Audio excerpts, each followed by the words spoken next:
বিসমিল্লাহির রহমানির রহিম। আসসালামু আলাইকুম। আমি একটা পাত্র নিয়ে নিয়েছি অলরেডি, চুলাও অন করে দিয়েছি। এখন দিয়ে দিলাম অল্প একটু তেল, সেটার মধ্যে দিব আমি অল্প একটু কালি জিরা, 1-2 চিমটি জিরা ফোড়ন, এন্ড দেন একটা তেজপাতা। কালা জিরাগুলো যখন ফুটতে শুরু করছে তখন আমি দিয়ে দিব রসুন, পেঁয়াজ আর কাঁচামরিচ সব একসাথে। রসুন, পেঁয়াজ আর কাঁচামরিচ এখন এগুলো সাথে ভালো করে নাড়াচাড়া করে একটু গোল্ডেন ব্রাউন কালার করে নেব। তারপর এটার মধ্যে আমি ধুন্দুলগুলি দিয়ে দেবো। ধুন্দুল থেকে অনেক পানি ওঠে। দেন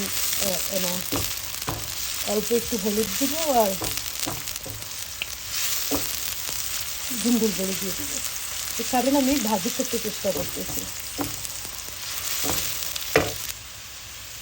এখন এই পর্যায়ে আমি দিয়ে দিব একটু লবণ আর অল্প একটু হলুদ।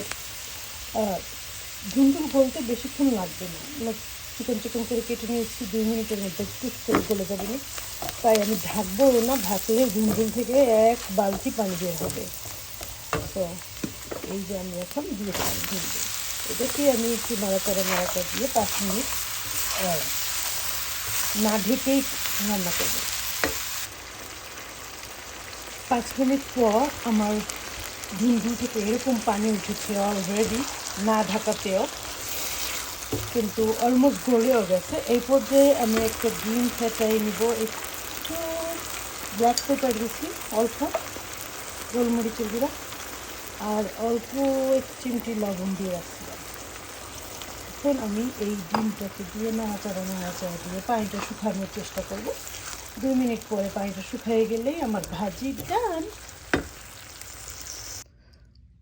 হয়ে গেছে। আমার ধুন্দুলের ভাজি, কিন্তু এটার মধ্যে থেকে ঝোলটা শুকানোই যাচ্ছিল না, বিকজ ব্যাকইয়ার্ড গার্ডেনের ফ্রেশ ধুন্দুল, তাই শুকানোই যাচ্ছিল না। আর নামানোর আগে আমি একটু ধনেপাতা দিয়ে তারপরে নামিয়েছিলাম।